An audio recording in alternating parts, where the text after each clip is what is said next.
Oh, we're on. We're on. Dude, we're far. Put your headphones on. Oh, the record. I can't hear. Oh, I can hear. Plug your freaking cord in, bro. Okay, I'm plugged in. You plugged in. You in. He's plugged in. There they at. Dude, it's late. It's like 10 o'clock. It's on a Friday. It's 10:01. It's 10:01. Jeez, dude. Tommy wanted to do a Facebook Live. I'm like, dude, let's just get right into this thing. Yeah. So, man, how you been? That's so stupid. Wow, that's the worst opener ever, dude. It has to be, dude. Yeah, I'm tired, dude. I know. Dude, I know. Well, let me tell you how I'm feeling. You've been tired? You've been working. I've had this whole week off, so I've been sleeping in. You've been sleeping like a bum, relaxing. Dude. Yeah, but you know what? I've been like super productive. You have so been. It's been except for when I'm getting ready for work in the morning and your alarm's like dude, but you know for like 3 hours. Yeah. The beautiful thing is that, like, once again this week you saved me from because like during the week I always wake up late, you know, especially like on Wednesdays, and I would go to work. But for the last 2 weeks now, you've actually saved me from getting a street sweeper ticket, dude. So I'm like thankful for that, dude. So you're like saving me like $50 a week right now. Yeah, dude. I left on Wednesday. I was like, his car's in the street. I'm like. But you come in like, dude, you tell me at the time, like when the street sweeper is like getting ready to turn onto the street, like, hey, you're like, hey, Mitchell, might want to move your car. I'm like, and I'm like, all like, he's gonna be there in 3, 2, 1. Yeah, dude. He wasn't even close, dude. I was leaving for work, and I was just like, and I can hear your alarm going, yeah, in the morning, and I was just like, dude, he's never gonna get that thing. Yeah, dude. And I was just like, Mitch, and you're just you popped up like you're like squirrel, yeah, like whack-a-mole, dude. It's Good Friday. Yeah, today is Good Friday, people. So happy Friday to happy all Friday. my Good Friday-ans. Dude, happy so Friday, I wanted to ask Friday-ans. you a really serious question, dude. Oh Jesus! Just to kind of like in the tradition of like the last few weeks, I've been kind of giving you would you rather's, and I kind of wanted to continue that. I really like where this is going. Okay. So your question of the week, dude. Would you rather have your name permanently changed to Jimmy Buttlicker, or would you rather have Mike Tyson's facial tattooed onto each of your butt cheeks? Mike Tyson's tattoo on my ass. Thank you very much, sir. Very good. Would you rather? Oh, you have one. Dude, I got backup. Okay. Would you rather wear someone else's dirty underwear or use their dirty toothbrush? How long do I have to use each? I don't know, for a month. I don't know. Okay, so wait, I have to use their toothbrush for a month? Okay, but like I have to brush my teeth obviously every day. Yeah, you have to use their dirty ass underwear after they use it for the day, and they're just ball sacks been sweating in their dirty buttholes in there, dude. You know, and then after the day ends, that's when you put them on when they're nice and hot and sweaty. Or so you can use this. It's just a fat slob, dude. He doesn't brush his teeth every other day, and just green gang stuck to it, dude. He's the toothbrush smells like a can of tuna. Yeah. So wait, so it's after like the sweaty butt crack, isn't it? Yeah. But each and every day, so they wear them in for you every day, so they're freshly like sweaty every day. Yeah. He takes them out. There's like flies. Okay, and then is the toothbrush used by the same individual every day, and then you have to use it right after them, or is it just used by them once before? No, it's just right after, dude. He just puts that thing away. He's like, I think I would go with the toothbrush and get some really strong. Because, dude, you got to remember, that stuff's going into your mouth, dude. I don't know, dude. That's a tough one because it's... I think I think wearing the underwear is less harmful, you know, because it's just stinky. But for some reason, dude, I would rather brush my teeth with somebody else's toothbrush. Oh, that's disgusting. That was horrible. A good one, man. That was good. So, obviously, a few weeks ago, we talked about how you went and watched Aladdin at the Pantages Theater, and I went and watched the same thing. And so I'm not gonna sit here and tell you like, oh, the genie was funny because look, we covered all that with you. But I'm gonna tell you how it was for me going to the show, what led up to that. And so you went with Ivy, I went with Bella, and it was her parents. We all kind of went down there. But that day, dude, I had the day off, and you know, obviously, you know, we've been on our diets now for a few weeks, and we'll do a recap of that later tonight and how everything's going. But on the way over there, Is the pizza on the way right now? Or? Yeah, I wish, dude. I can't wait. On the way down there, like this was like right when we started our diet, like right after, and at first I just didn't know what I was doing. I was always hungry, I wasn't getting enough protein, like those first 2 weeks. Yeah. And so of all places, dude, I'm like on my way to her house, and I know we're not going to get dinner until after this Aladdin show, so we have to drive down there in like the peak of traffic. And so I get off the freeway, and I see like this little mobile gas station that's like right next to her house. And she would always warn me, Mitchell, don't ever go to the gas stations by my house, because she lives in Inglewood. And I'm like, you know what, dude? It's in the middle of the day. What could possibly go wrong? Like, there's nothing that's going to happen. Yeah, everything. At this Inglewood gas station, mobile station. Inglewood. The sad thing is I'm not even going there for gas. I'm going there for something to eat. So it's like, what am I going to find? But I go in there, I park, and, like, my little, like, cheat code of the day is... whenever you're at like a gas station or use bulletproof glass. Yeah, whenever you're at like a mini mart or like a gas station or 7-Eleven or anywhere that's a gas station, not necessarily 7-Eleven. Chicken. And you can't find a parking spot, I just park in a gas stall, like I'm getting gas. Always. And I don't even like half the time I just park right there next to the gas, and I just don't pump gas. I just go in the store, especially if there's one right open in front, dude. I don't care. I'll hog. I do the same thing. I'll hog that spot up, dude. So next time you're at an AM/PM and there's no parking, gas, but not today. Just take because no one knows if you're going in there to pay for the gas, or if you're coming out, or you already pumped gas, or what. And by the time you're leaving, no one's going to say anything because no one's really paying attention. So I park it like right in the front where there's like a gas pump, and because I'm like not going to park. They had like a few parking spots were like near this alleyway. There was like a guy with a shopping cart back there, and just like flies buzzing around him, like from like stinky blanket guy from Charlie Brown. But so I go inside, dude, and it's the smallest liquor store I've ever been into. It's like 2 aisles, but somehow they managed to have every product in like those 2 aisles. So there was like 1 or 2 of everything, and then there's even like all the cosmetics, like get your chapsticks or condoms, laundry detergent, visors. Yeah, dude, and car fresheners. Correct me if I'm Kittens. wrong, but yeah, get a kitten. But so this place is tiny, dude. And the guy that's working there, he's behind like 2-inch thick glass. They have. He's like, what movie do you want to see? Yeah. Oh, wait. I'm sorry. That's my day job. And the place is so tiny. They actually have the fridges there, which are stocked from the back. So you have to like go to like the back to stock them. But the place was so small that they had their own security guard, because this place is like in the ghetto. They had their own security guard who was trying to stand out of the aisle. I protect the Skittles. Yeah. He's standing out of the aisle and halfway into the stock room and halfway into the store because the place is so small. Oh my God. And I'm just thinking, like, dude, how sad does that like guy, how much does he hate his life to have to like stand in this tiny little liquor store, and he's constantly feels like he's gonna get shot? Because I felt like I was gonna get shot while I was in there.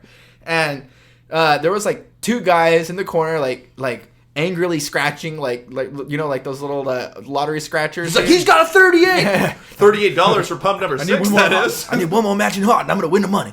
There's all these people in there playing, like getting ready for the lottery, and I didn't realize, but I'm gonna expand on this whole lottery thing later on because we played it at work, the big one. All right, wait, we'll get to that because I played too. But so I actually won money.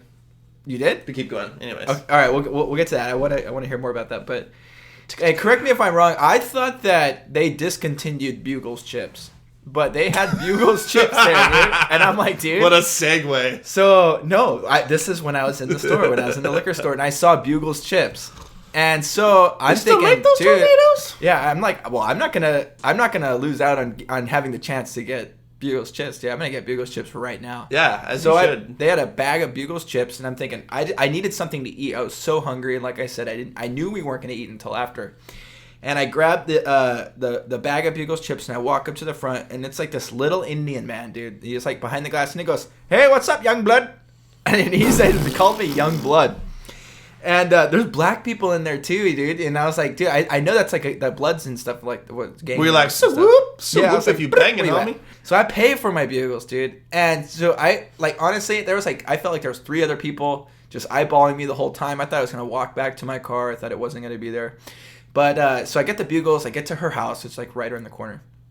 And I go in there. Her grandparents are sitting there on the couch, and then her uncle Hector is just kicking it there. And I told him I just stopped at that mobile station. He's like, "Oh, I'm about to go down there." I was like, "Yeah." I was like, "Why?"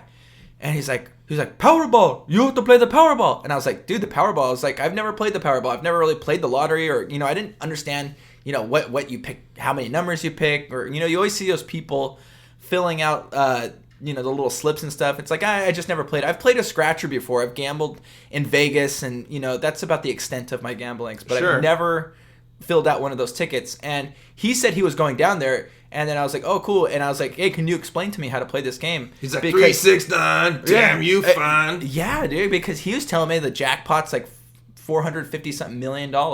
Yeah. And so I was like, "How much are the tickets?" After he told me that. And he's like, "It's $2. And I was like, "Dude, I'll give you $1. Let's split one. And I'll give you like 3 numbers. You put in 3 numbers." And I was like, "Hector, if we win, dude, we're gonna be loaded." So he takes down my numbers and he takes off. He goes down to the liquor store. Yeah. And I'm like wondering at this point, whether or not my ticket's gonna win the whole time, because we left right after that to go to the Aladdin show, and Hector didn't go with this. He went down to the liquor store and he's going to buy the ticket and everything. So the whole time I'm watching this Aladdin show, like reenactment of the movie and everything, it's on my mind that I might win this $500 million practically and in my mind I'm thinking, "Oh, I'd probably do this with the money. I'm going to do that with the money." And I just get to start thinking, I'm like, "Man, what would I do if I won all that money? Oh, geez." And so I start like doing the math in my head. I'd give this friend $2 million. Oh, he only gets $1 million. Let's see. I'd give this person, that neighbor across the street. Oh yeah, he never gets a break. I'll give him $100,000. And then I start doing all this like math. It's just ridiculous. And I'm like thinking my family members, "Oh, you each get $2 million. Okay, cool." But I just started. I've gone down that rabbit hole. Yeah, and then I start to feel like, dude, that fool gets like 1.5 million. He'll have, Yeah, yeah, dude. You're trying to divvy it out already. And obviously, I didn't win the money. But I was thinking, like, where's my million, dude? What would you do? Okay, because here's what happened. Some person out in Lancaster County, Pennsylvania, won $456.7 million, and then one person in Santa Monica, California. That could have been me, dude. That's where I work. I could have bought a ticket out there. Somebody bought a ticket out there, dude, and they got like $1 million. So that's nothing compared to the jackpot.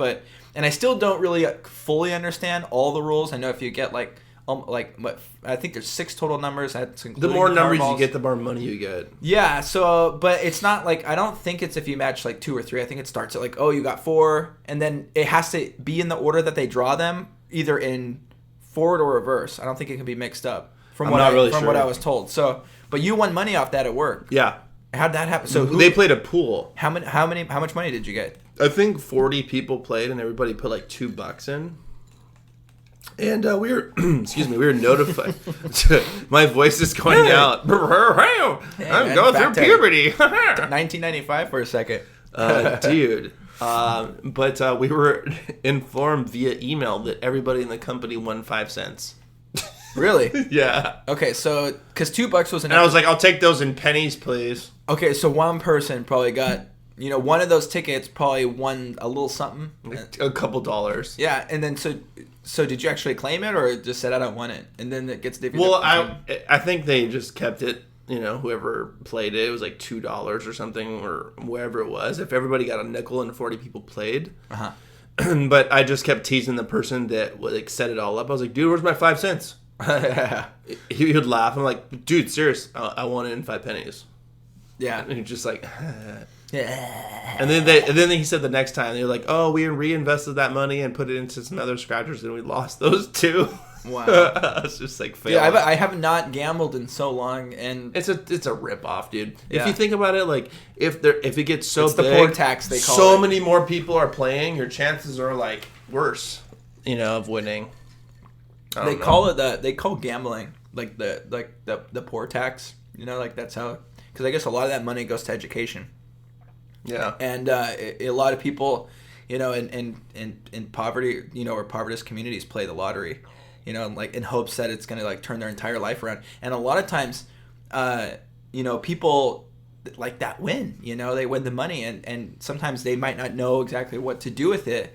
And that's why you see so many of these lottery winners go broke. They go out and in like 6 months. They go out and I thought this water slide in front of my yard, Pennsylvania, would be the beautiful thing. I bought Wild Rivers. Mm-hmm. Yeah, but a lot of them, they go broke, dude, because they will take the lump sum rather than the payments over 30 years, which honestly, I don't know. I think I would probably take the lump sum too. Me too. But would be much smarter about the investment, and the way that you. But I would be so tempted, like I said, to just give so much money out, to so many friends and family.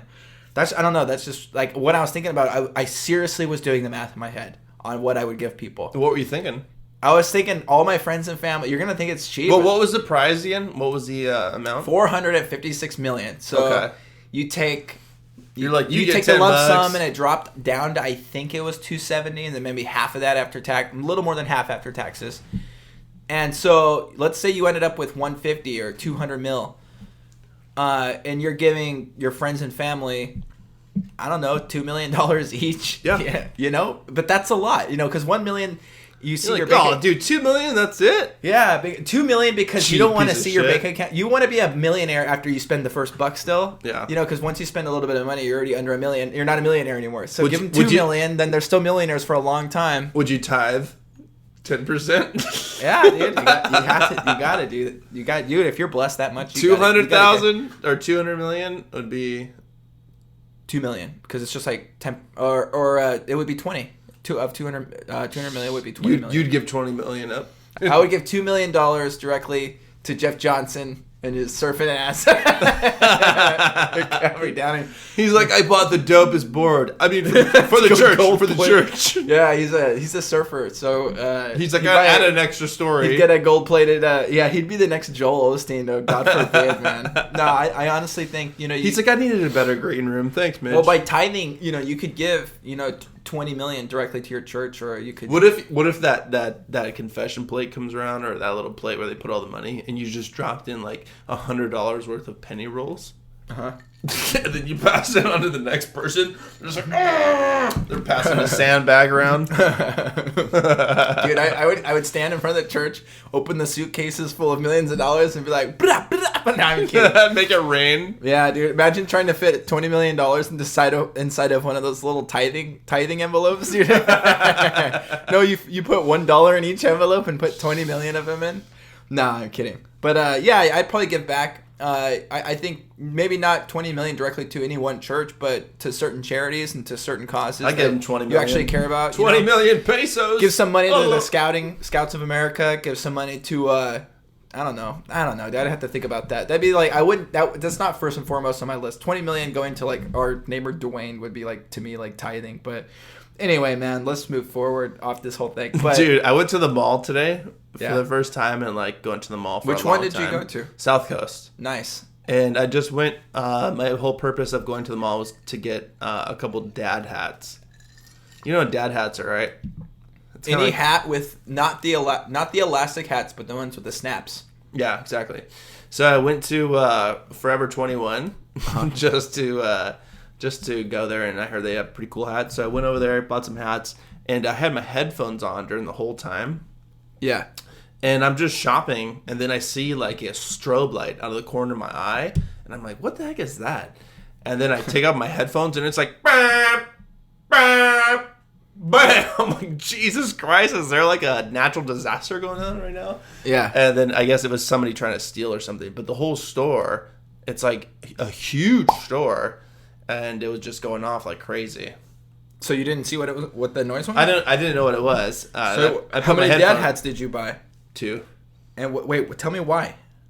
Because I'm going on vacation soon and I need some hats. Oh, that's right. Okay, And, so for the Philippines. Yeah, I have a couple hats now, but they're like my gym hats. They're all like sweat stains and crap. They're just ugly. Dude, all my hats are like, dude, I keep buying hats too.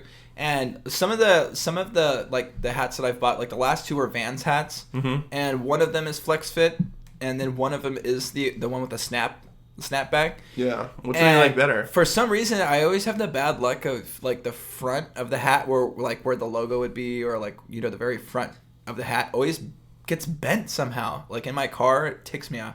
It gets bent, and that little bend always shows in the hat. It never goes away. Like you can't bend it back and out. Do you wash? Not the bill of the hat, but the cap.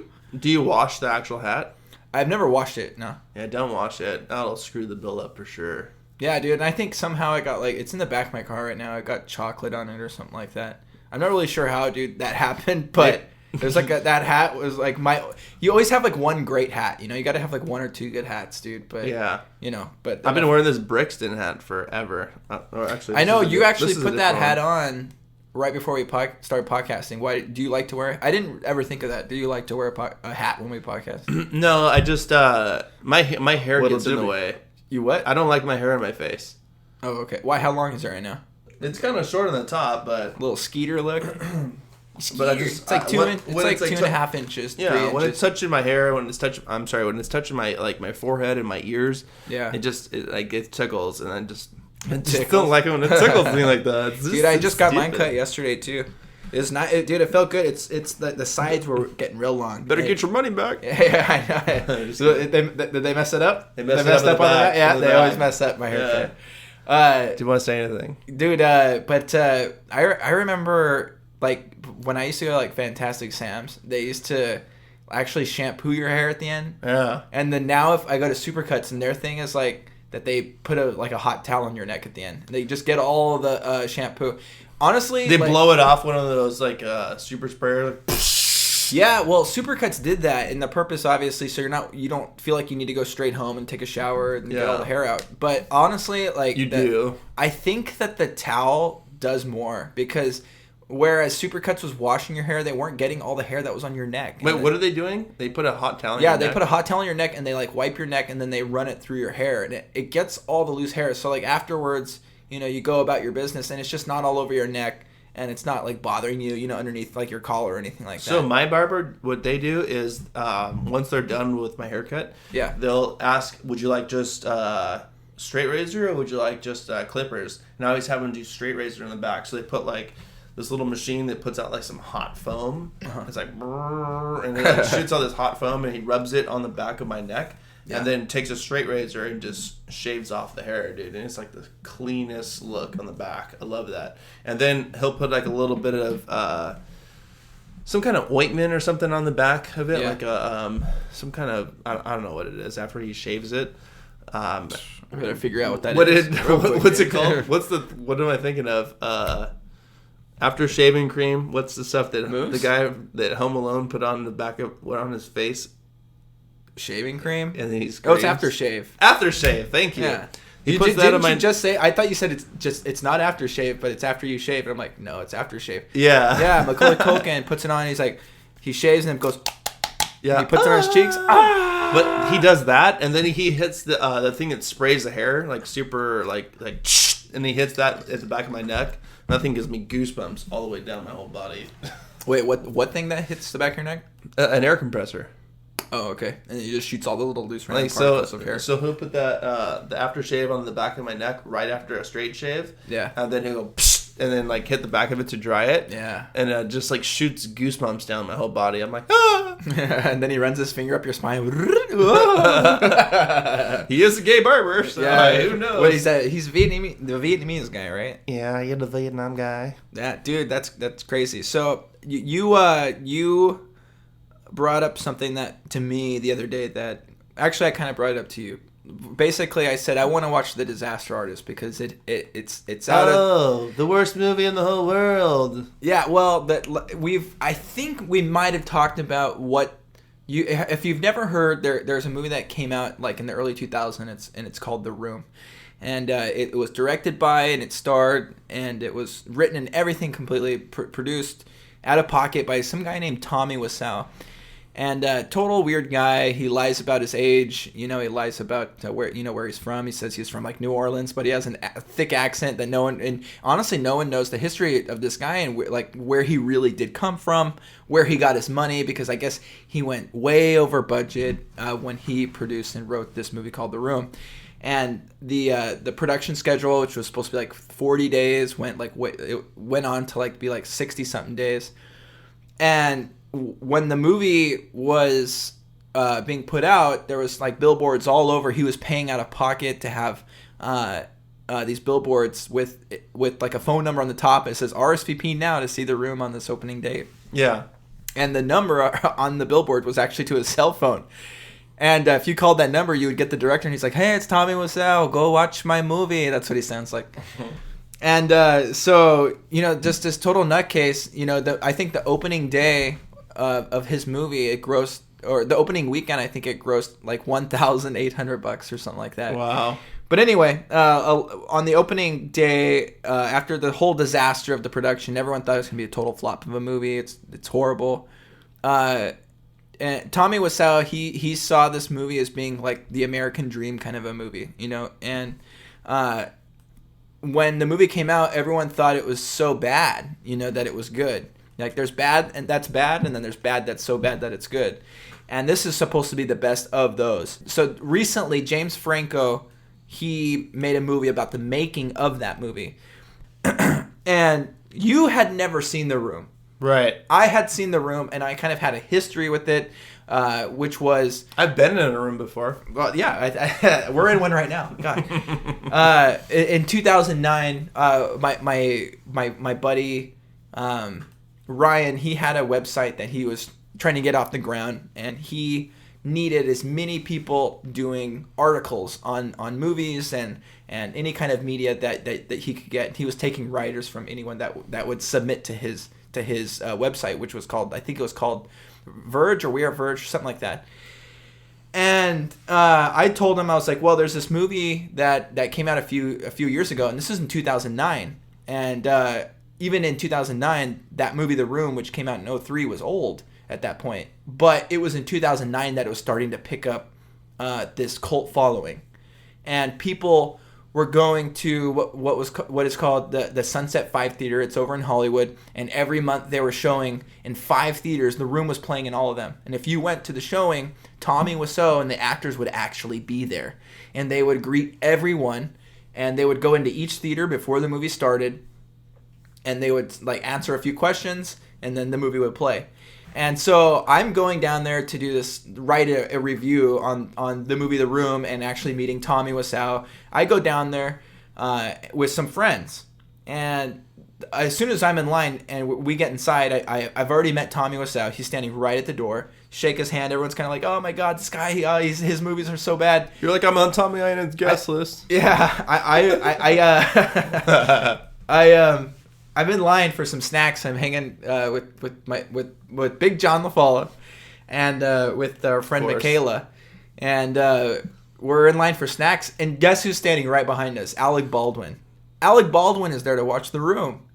We got a picture with him, of course. John took the photo, and maybe we can share it on like our Instagram story or whatever. But fast forward 9 years later, I'm seeing this movie called The Disaster Artist coming out based on that movie.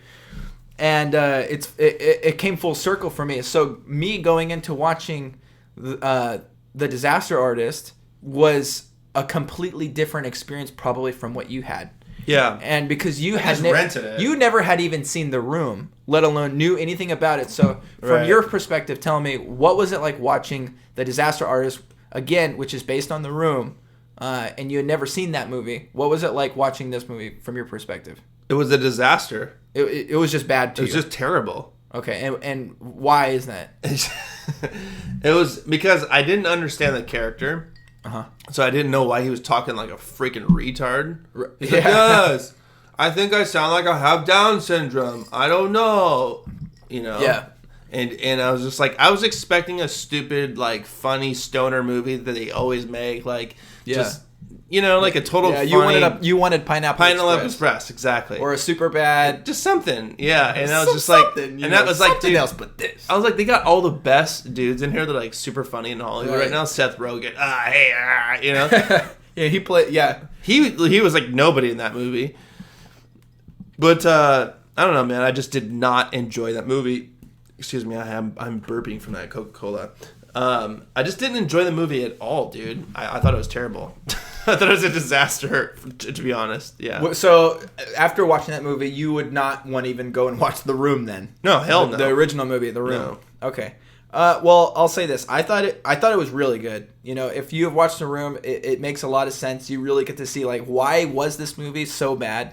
You know, how can a movie like this cost so many millions of dollars and still be so bad and gross only $1,800 on its box office opening weekend? The funny thing is, here's what I learned. It's a disaster, Mitch. It's a disaster. After I watched the movie, I watched all the special features. That's how much I liked it. And then deep dive, dude. I deep dived, and this was like a 5-hour binge, dude. Because I watched the movie and then the special features, and then if you're dedicated, and they don't do this a lot anymore, but they had an audio commentary. I watched the movie again with the commentary because the commentary had James Franco and Tommy Wiseau. So they obviously had to have met each other, met up. Like James Franco's telling him, "Hey, I want to make a movie about your horrible movie," and so there's interviews with both of them and everything like that. But the commentary was great because Tommy Wiseau's like, he's like, "Well, I like the movie, like 99% of it." And then James Franco's like, well, "Wait, what's the 1% you don't like?" And he goes, "Well, the lighting was a little off on that one scene." He's like, "Oh, shut up, dude." But it was overall, dude. I thought it was great. And if you look at the ratings, I know it's like, oh yeah, the ratings, this, that. The ratings are like 90%, 95%. It was a good movie. It is a good movie. I would recommend you go back. I guess I just didn't understand the movie. Yeah, I totally get it. If you went in there and you didn't know what was happening, and I bet that's the case for a lot of people. If I would have paid for that movie, dude, I would have walked the hell out. Well, dude, because you Redboxed it. You thought it was on Netflix, and here's what even brought the whole thing up to begin with. Was I was wearing a shirt. It had some random fool on the front with a Santa Claus hat on, and below it says, "Oh, hi, Santa."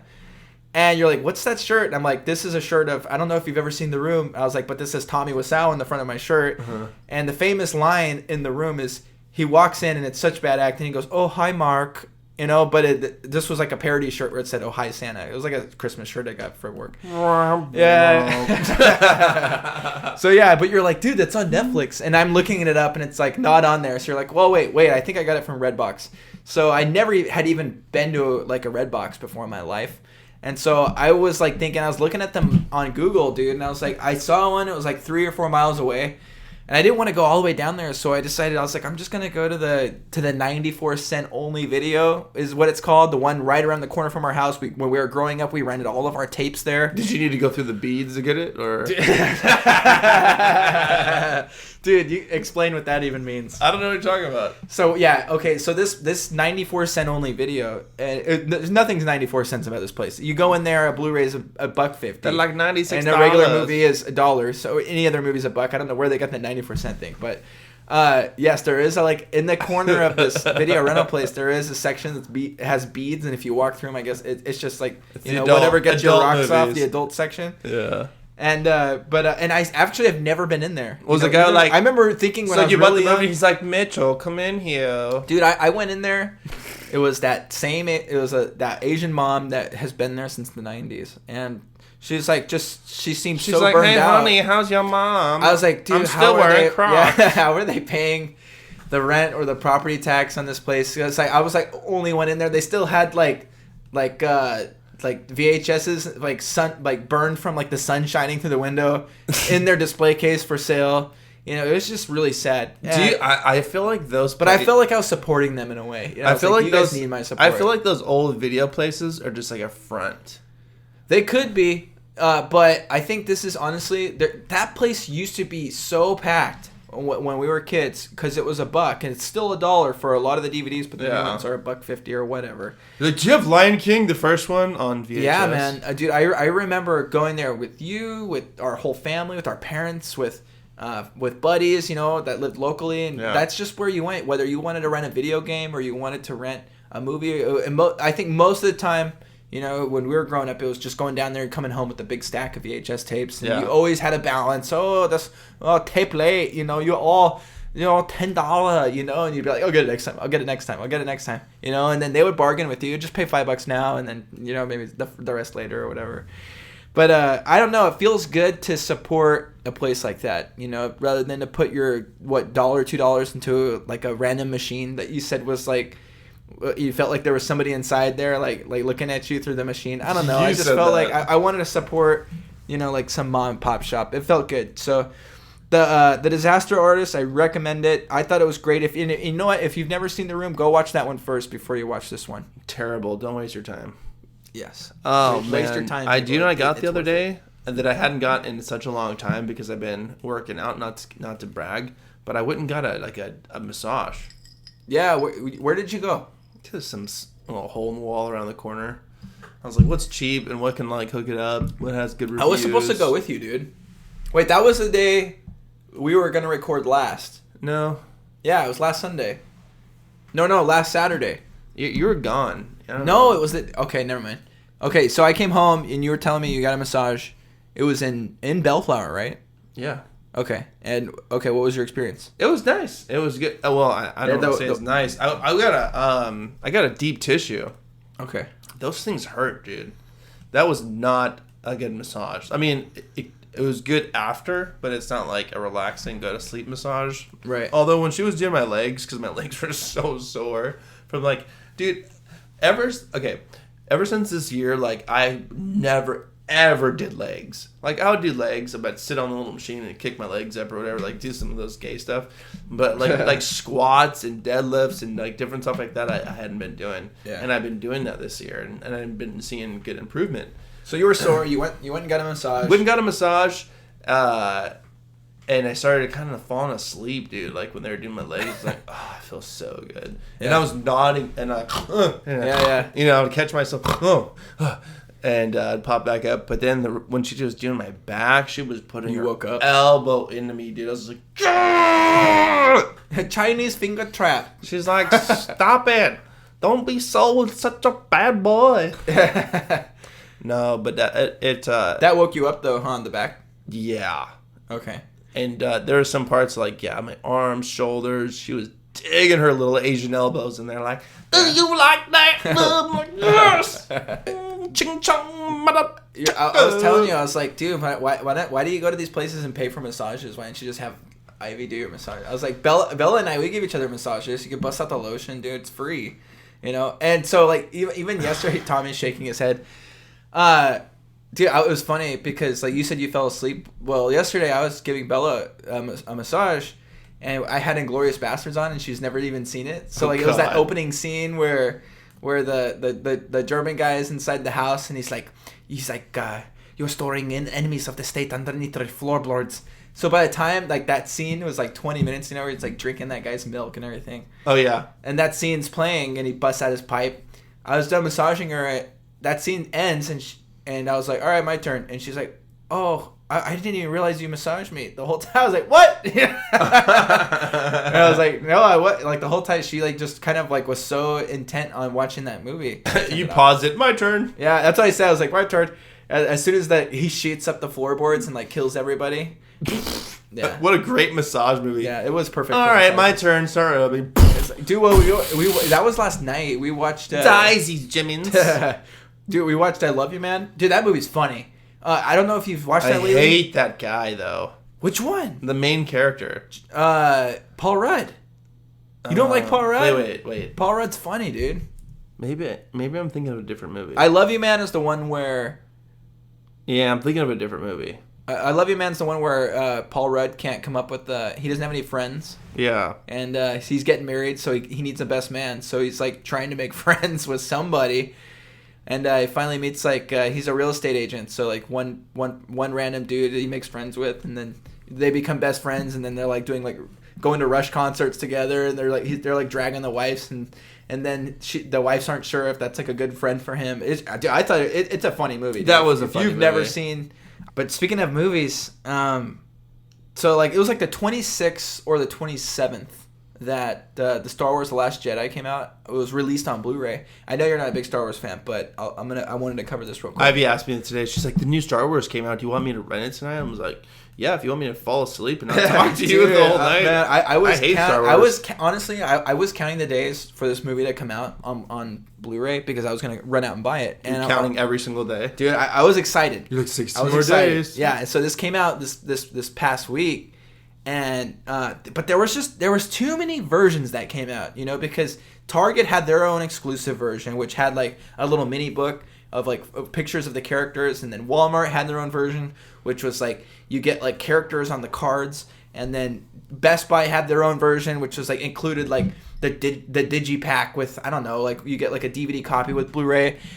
And it just kind of pissed me off that there was all these different versions. And like even Disney owns Star Wars now. I don't know if you're aware of that, but you have to go on, like, if you buy a Blu-ray nowadays, you kind of want to just get the Blu-ray with DVD with digital version, you know, so that you cover all your bases now and for the future. Oh, absolutely.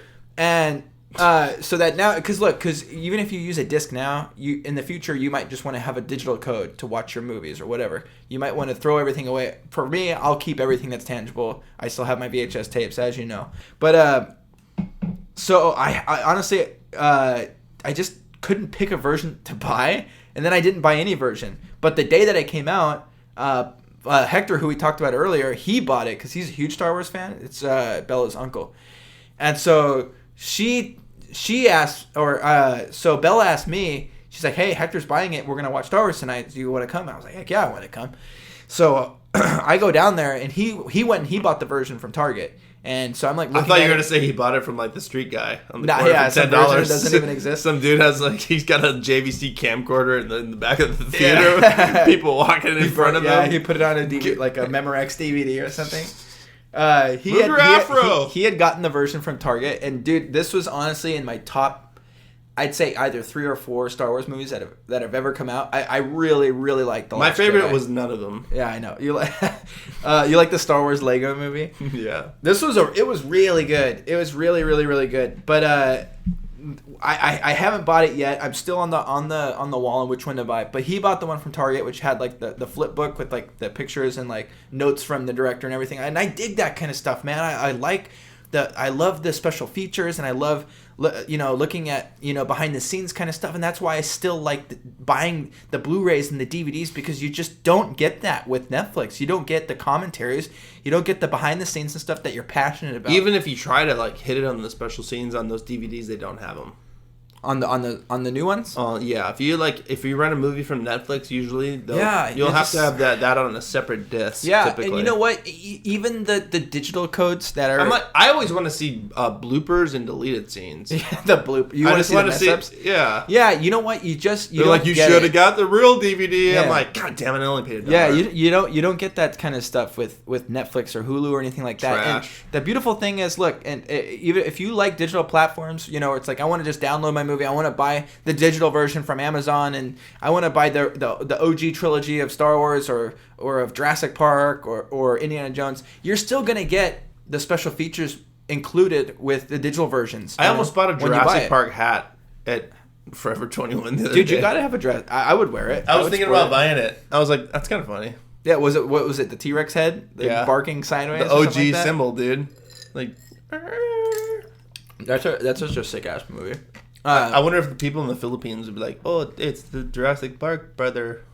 Yeah, dude. So we have real dinosaurs here. I'll eventually buy it. I'm still, like I said, on the fence. But and then of course that night her mom fired up the hot chocolate. We had the hot chocolate. You want a hot chocolate? Everybody's saying that to me. Yeah, dude. And so it was the funniest thing, dude. While we were watching the movie, Bella was like, she was for some reason hungry, and she was talking about pizza.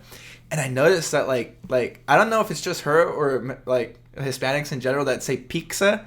Like, pizza. I really want some pizza. And I told her I was going to talk about this on the podcast. So this is no surprise to her. But she's like, pizza. And I was like, pizza. She goes, pizza. And I was like, and then she finally gets it, pizza. And then I was like, okay, Peter Piper was peeking at pieces of pizza. And then she's getting so tongue-twisted. She just can't get it down. And she's like, Peter Piper... pecked a pizza. I was like, I don't know. She just couldn't get it, dude. Like she keeps defaulting to pizza. It was pretty freaking hilarious. All right, anyway, dude. Yeah. Dude, it was trash funny. Material, dude. It was funny. You had to be there. Those are 12 minutes about pizza. Yeah, bro. Dude. It was definitely. Now that I realize it was kind of you kind of had to be there. You had to be there for sure. So what's up? What else is up with you lately, dude? Oh, dude. I downloaded another funny app to my computer. Your phone or your computer? To my computer at work. It's called Google Nope. Google Nope? Nope. Yeah. And I don't know about you, but I have a lot of coworkers, and they always come up to my desk and try to talk to me, and they always have questions or something. And it's like, do you ever have like a certain coworker that comes to your desk and you wish you had a distraction and they would just freaking go away? Yes. So now you can install Google Nope. And my boss, it calls your phone, so you think you're getting a real call. Oh yeah, and then it's like the number hotline you give to somebody that's like you don't want to talk to. It's like, hey, this person gave you a wrong number, but it talks you through. Okay. It's like, hey, is the person still looking at you? Laugh, and then it like talks you through. If they're still there, say, oh no, I'm sorry to hear that, or like something like that. And it goes for like 3 or 5 minutes, dude, until the person walks away. And it has all these step-by-step instructions on what to say, dude. So we've just been using it on people that we don't like. You know, they come to your desk, like, hey, how was your weekend? You're like, click, Google Nope. Oh, excuse me, bro, I got to take this call. I feel like at some point you're probably just using the Google Nope just to use it. You know, if anyone comes to your desk. Yeah, your wife. Babe, I need you to take out the trash. Oh, I'm sorry, this is an important call. Speaking of important calls, shameless plug. Call the Eynon Brothers hotline right now. If you have a grope or you want to pick a bone, that's 562-461-9016. Speaking of shameless plugs, Tommy, tell us about your shameless plugs lately. Oh, dude, I've been I like to troll at night. Yeah, dude, I know. I think you're asleep, dude, and you're just doing shameless plugs in your room, dude. And I have been, like, on Facebook. I will just, like, when people will put out, like, a funny post, and you can see a bunch of people talking about it. I'm like, hey, yeah, that's funny. Hashtag shameless post, and I'll put, like, the link to our podcast in there. Yeah, dude. But you know what, dude? Those shameless posts have been paying off because you and I were looking at the Eynon Bros, not the hotline, but the actual podcast numbers recently. Yeah. And we saw the upward trend. You know, each episode that is coming out now, thanks to you guys, thanks to all of our listeners out there. Can we get the kids' applause for you guys? Because you guys have been great. Yay! You guys, honestly, you rock. Our podcast is growing. And it's a beautiful thing. It's climbing. Every time I see Tommy and I'm home during the week, Tommy tells me, hey, this person hit me up. That person hit me up. Just today. And I wanted to do an entire section on this, dude. It was my buddy Giorgio hit me up. He's like, hey, you know what? I'm listening to your podcast with my brother while we're both working. And I get a lot of that. It's really too. good. Yeah, dude, it's great. It's great to see. Like I really my freaking coworker brought it up in the freaking meeting today. Tommy's podcast. Tommy has a podcast, and like the boss wasn't in there yet. We were all laughing. We were like, "Dude, you're so funny." Oh, by the way, Tommy has a freaking podcast, and like blurted it out to everybody. I'm like, oh, I wasn't trying to brag, but people you least expect, or even people you haven't. And then 3 people at the meeting were like, "Oh, listen to it. I listen to it." Y'all listen to it, dude. I'm always plugging our podcast. Yeah, I'm always plugging our podcast every time I leave somewhere. Shameless plugs. Yeah, dude, you got to leave shameless plugs. But like I said, and it's always the people you least expect that will say something to you, or people you haven't reached out to in years. Like in this case, with like my buddy Giorgio. Reached out to me. Giorgio? Yeah, Giorgio. This is officially Giorgio's shout out. Giorgio is a guy that I met probably in 2011 or 12. I was a groomsman at his wedding, which I think was, in my notes I wrote, like 2013. Dude, thanks for the invite, Giorgio. 2013 or 14. I made it to groomsman status, which is pretty remarkable considering I knew him at that point only for a few years. But here's how I think I earned that groomsman status was. He's like, you speak English. All right, cool. Giorgio was a buddy of Josh's, and obviously we bring up Josh all the time. He's one of our buddies who I've known forever. He was a musician, and this was a guy that Josh brought around. I guess he knew him somehow from church, and he was playing music with him. And so this was just kind of like in the early 2011, 12, 13 or something like that. This was back when, you know, it's like totally like we're hanging out at Starbucks. I thought it was cool smoking cigarettes, you know, back in those days, you know, and, you know, we would sit there and have like just talks about music and break down albums. I remember we used to always listen to the band Toto. They had this song called Africa. This song was from like I think the late 70s or 80s, and we would sit there and like seriously, this happened every time we hung out. We would listen to this song and break down the vocal tracks on the harmonies. It was pretty sad, but you know, these guys were they were in a band called Hearsay, and at that time I was doing a lot of film and a lot of camera work. Yeah, yes, that is Africa by Toto that Tommy's playing. Don't play it, dude. I don't want to get this video ripped off. It's just an instrumental. God, I know if Giorgio hears this, he's going to love it. I didn't tell him what I was going to talk about. It's going to take a lot. Hey, that's a great song, man. It's such a good song. All right, turn it off. Dude, I'm going to get into it, man. Podcast. There used to be this app, and it was called Heytell, and back like 8 years ago, it was kind of like the OG version of sending voice texts, like you can easily do in an iPhone now. Yeah. And Heytell kind of did that for you before. Heytell. Heytell. And so, like, we used to send each other these Heytells, and we used to see who could do the longest wheezes. And it was like...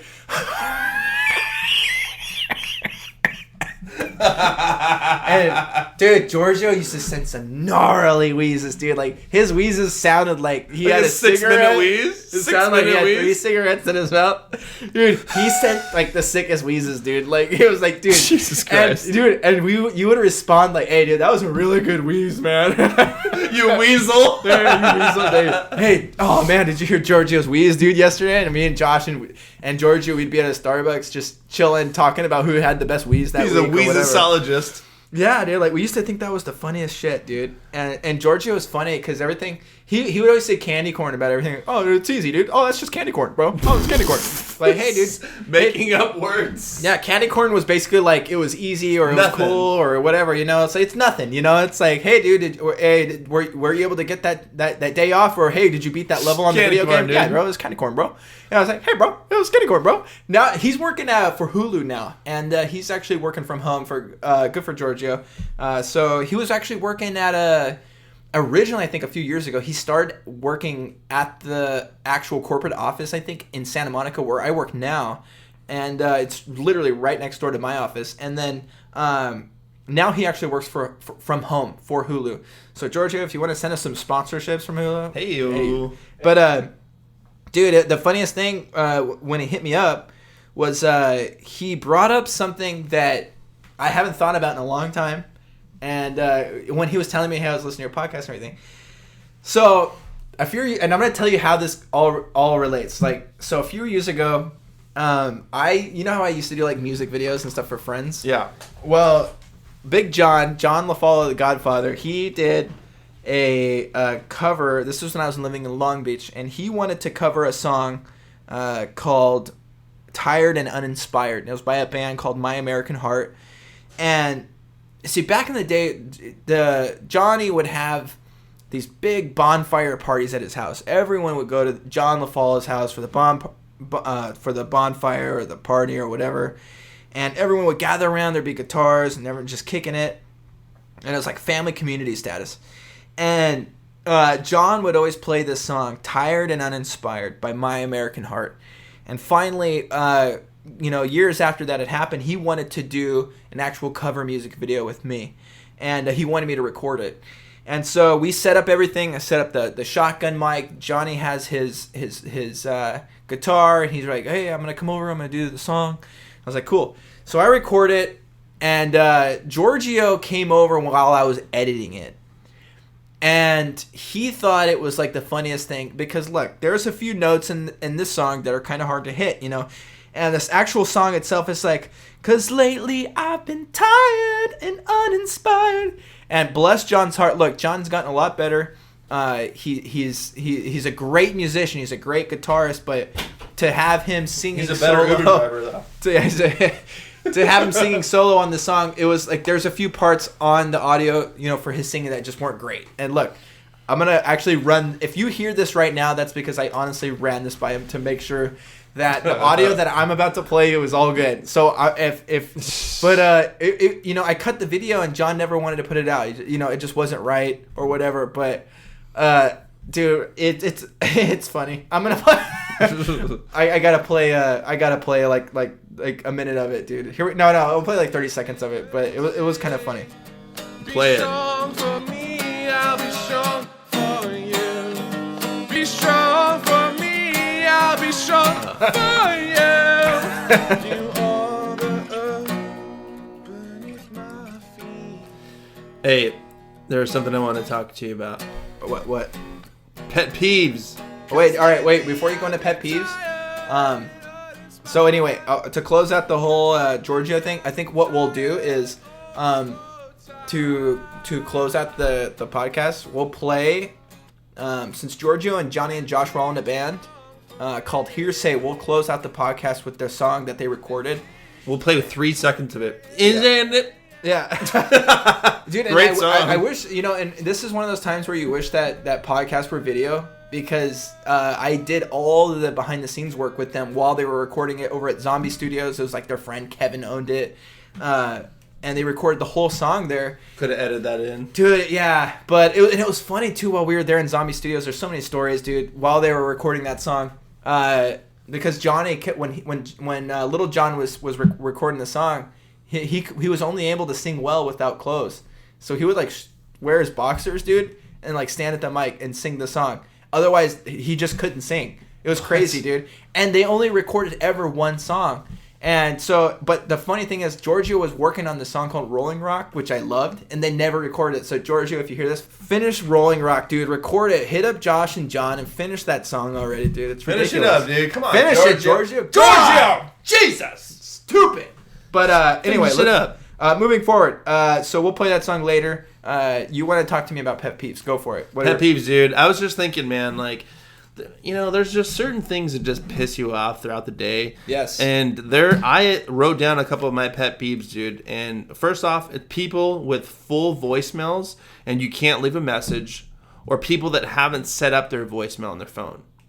I work on phone sales all day, so I'm calling out people all the time. Mm-hmm. And for me, that I'm trying to get a hold of a client, and my money depends on closing that deal, and then that freaking, like, I hit their voicemail, and it's just like, oh, yeah, the voicemail's too full. You can't leave a message. Bye.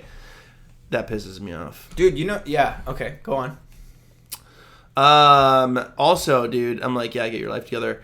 The feel of chalk. I don't like the feel of chalk. Okay. It's a pet peeve. I don't like it. People that eat food off of your plate. Okay. My wife does that all the time. When we first started dating, dude, we'd be out to dinner. She's cooking them the food, though, so she can... Yeah, we'd be out to dinner, and I'd get something, and then she would, like if she thought my meal was tastier, she'd just be eating off my plate the whole time. I'm like, oh, excuse me, what are you doing? Yeah. I hated that. People clipping their nails at the gym. Nice. Dude, old Asian people sitting in the front lobby, clipping their nails. Clipping their nails in the lobby. Nice. And they're flying all over the place. Dude, they're ruthless, dude. The Asians at the gym are barbarians, man. That's honestly like their Vegas. That's where they get away. They do all the weird stretches and cook in the bathrooms, and we've been through this. Yeah. People not using their blinker. That pisses me off. Yeah, that pisses me off too, man. You're in traffic. Yeah. But you know what? I have an entire theory. What about when they don't wave? When you let them in and they don't wave? Right. You can go to hell, bro. My theory, okay, look, if you're on the freeway, let's say you're on the 405, and you're in one lane, and on the right side, there's a space that you'd like to get into because you want to hurry up and get off on an exit ramp. So there's a space for you to get in, but there's a car kind of coming up, at some speed behind you, but you could merge in real quick and get in there. But if they speed up any quicker, there's no way you can merge in. Mm-hmm. Here's why people do what's called snipe merging, where they put their blinker on really fast or don't put it on at all and then hurry up and just get in that lane. Yeah, because I do that all the time. Because if you start signaling, people speed up. They speed up. That's exactly why, dude. So every time you do that to somebody, and if you're one of those people that does that, okay? Because that's exactly what causes accidents. People like you sped up when somebody's trying to merge in. You weren't going to be going that fast anyway. Why do you have to do that? Let the person in, dude. Yeah. Just let them in. Let them in. That's why they're not signaling. Because people like you speed up like an idiot. Yeah. And you can't get in. So that's why and I have to do the same thing. I put my blinker on for 1/2 a second and just shove my car into that lane. I do the same thing. Because there's no way. Sometimes when you're in those carpools, you're waiting for the exit carpool or whatever, that you need to hurry up and get over 5 lanes to get off to get to the 90. And there's no way you're going to do that without snipe merging, Yeah.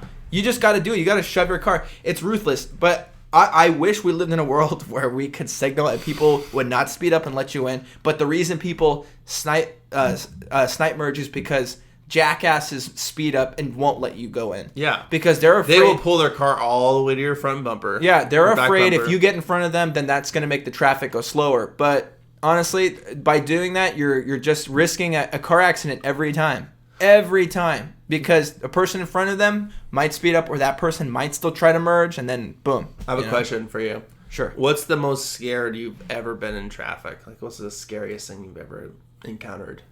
I know exactly what it is. I was driving home from a buddy's house in Downey, and I could hear the sound of cops, and I was listening to this classic rock. I think I was probably 18, and I had the, classic rock. Look, there's like a lot of weird stuff. There's devil worship. There's, the weird sound effects. Listen to like Def Leppard has a bunch of weird sound effects, and I thought the sirens were just a part of the song. Like if you get into like what backmasking or Paranoid, like by Black Sabbath, where they're putting car horns in the music, like people do weird stuff in music, especially in the 70s and 80s. So I thought that oh, dude, rappers have freaking police sirens on every record. Yeah, the gunshots. Yeah, You're all Paranoid. But I realized, look, that these sirens, which were the cops, weren't coming from the song, and I can see the cop cars in my rear view mirror. Yeah. And I see that they're actually chasing somebody, and they're coming my direction, up behind me.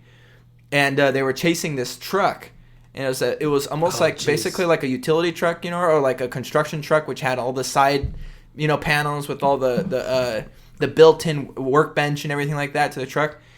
And they're chasing this truck, and I'm in the right turn lane, and this truck that's running is coming into my lane, hits the curb. Police pursuit. Yeah. The truck hits the curb right behind me, and the whole truck flipped over upside down and started skidding towards my car right behind me. And it's like, and stops. No way. Yards away. The cops all finally catch up, stop around the truck, and I just went about my business. I kept going forward, but I remember it shook me up so bad because I thought that this truck was just going to hit the back of my car. And why would you not pull up more? Because there was somebody in front of me in the right turn lane. There was a couple people in front of me. And I was almost kind of in shock, like that you think that's weird when stuff like that happens, you go into a different place. I remember just thinking like, I called Dad, and I'm like, Dad, a car was being chased behind me, and it flipped right behind me, and it landed. And it's crazy. Yeah. The crazy thing is, every time something so extreme happens in my life, or I need to talk about something very serious, I always call Dad. It's crazy because, look, and he could have said, yeah, what does that have to do with me? I don't care. Look, are you alive? Great, come home. And I was on my way home. And I could have told him 5 minutes later, but for some reason, I felt like I needed to call Dad and tell him a car flipped behind me. And he's like, oh, yep, you okay? Oh, cool. What happened? Did you see anything? Did you stop? And he asked the questions, I didn't feel bad about it, but I felt like I needed to call him. I remember. Dude, the scariest I think I've ever been in was I was on, I'm not sure what freeway it is. It was coming from Fullerton. What freeway is that goes out to Fullerton? Well, you can take the 91. I think it was a 91. Okay. Yeah, it was a 91. Or the 105. No, it was a 91 for sure. You're heading east, so. I was coming out of a hookah bar. I was probably 20 years old. Before I was 21, and you can go to like real bars. So I would go to like hookah bars back then. It was like the thing to do. And I was just kind of driving, and that was when I had my old 1976 Chevy pickup. And I was just driving that big old beast down the freeway. Yeah. Yeah. And then I seen this completely... I seen a completely wasted guy on the freeway. Yeah. And he was driving a blue Dodge. And it was like a newer version of like my old truck, the Dodge. Yeah. And I'll never forget it. And I could see his face. He's looking at me. And I'm in the far right lane, and he's in the far left lane. Mm-hmm. Like all the way to the wall. And he looks at me like, want to race, but we're going the same speed. And then he like makes this like Joker face, like, like weird, like he was screwed. Like he was definitely drunk. Yeah. He hits his steering wheel all the way to the right. There's nobody on the freeway by this time. It's like 2 o'clock, bless you, 3 o'clock in the morning. There's nobody. It's just me and him on the freeway. Yeah. He hits the steering wheel all the way to the right and just zooms his truck. You know, we're going 80 miles an hour down the freeway, like right next to my truck, and he's just like, and then hits it all the way. Dwayne. Just switches all the way back to the left. Druggy, yeah. Dude, and like it. Bro, like he and I freaked out. I like slowed down my brakes and like what is this freaking guy? Yeah. And then like I was just going on the freeway and then I could see him like a little bit in front of me. He brakes and then like he looks at me again and does the same thing. Yeah. He pulls over towards me and then at that point, dude, I was just like freaking out. I'm like, this guy's gonna hit me. Yeah. You know, so I slowed down and then like I like let him go like way ahead, and then I kept going. But dude, I'll never forget that. I'm like, at first I thought it was like kind of funny, but when I was thinking about it, like, dude, this guy's gonna swing back and just hit my car, and I'm gonna go flying off the freaking side of the freeway, like, and just die. Yeah. That was like probably one of the scariest things that I've ever seen on the freeway. So what made you think of that? Like to ask me? I had no idea. You just think of that? This is some scary shit, huh? Yeah. Dang. So I was gonna tell you, dude. So like honestly, I know we mentioned that we wanted to have cameras for our podcast. Yeah. You know, we've done a few Facebook Lives, and we've been needing a camera, you know, to set up, you know, for our podcast and just to do like any side films or anything like that. Mm-hmm. And I have right now, a 1080i camera. It's Sony FX1. This thing takes mini DV tapes. It's old. And I think the actual camera was manufactured in 2004. And so this thing hasn't been working for a while, and it's been like, I had it repaired like 2 years ago. It stopped working again. And I was like, okay, well, I'm going to have this thing fixed. And so I went to this place I found over in Culver City called Sammy's Camera. Was Sammy there working? He was working, dude. He was right there at the front. Hey, Sammy. No, it was some total ditz, dude, who like, I put my camera up there. I was like, hey, I explained the problem. That's because you went to Santa Monica. No, this was Culver City, which is near Santa Monica, but it's not, you know. Welcome to Sammy's Camera. We have no cameras, but it's a camera shop. Ditz like grabbed my camera, dude, and she was like spinning it around, like I was like, dude, careful. This like things like super, you know, you got to be careful with these cameras. And she's like, I turned it on. She's like trying to eject the tape, you know, and I was like, well, you have to put it in VCR mode, literally, which is what it's called. And she was like jerking trying to like get the thing open. I'm like, look, this thing's broken. You're gonna make it worse. And so basically, it came down to like that they won't repair cameras that are over 7 years old. That's their policy. And this thing's way past that mark. You know, 2000 is 14 years old, so it's like double that value. But you know, and this place used to be like a train shop. This place is filled with beautiful cameras. Not an actual. It was like a model train shop, you know, and stuff like that. This place is filled with beautiful cameras, and it's filled with just lighting equipment. I was like a kid in a candy store. Come on, ride the train and ride it. I realized, you know, that they had like this one corner that was like all these train models and like train tracks, and it actually kind of reminded me of that place that you and we went and got like that Hello Sushi, all you can eat. We're coming out of there, and I'll tell you the rest about the Sammy's Camera, but I'm kind of getting sidetracked. But Tommy and we went to this place called Hello Sushi, all you can eat sushi, like last weekend. Dude, I went there with Ivy. We went there 2 weeks ago, and then I went there last weekend. The place is the bomb. Okay, I gotta take Bella there. Dude, me and Ivy went there. We canceled on 3 parties after we left there because we did all you can eat. We were like, we're gonna get our freaking money's worth, and we ate so many rolls, bro. And we literally canceled 3 parties, not going out. I'm like, oh, dude, I'm not feeling too good, or whatever we said. Yeah. But we were so full. Yeah. We just came home and plopped on the bed and just went to sleep, dude. Hello Sushi over in Bellflower. But when Tommy and I went there, we came out and we saw this little shop that we have never even seen. It was like some little model. Well, the guy's bow tie is model what got train. Me. Yeah, we went in there and this one guy. There's nobody else in there, by the way.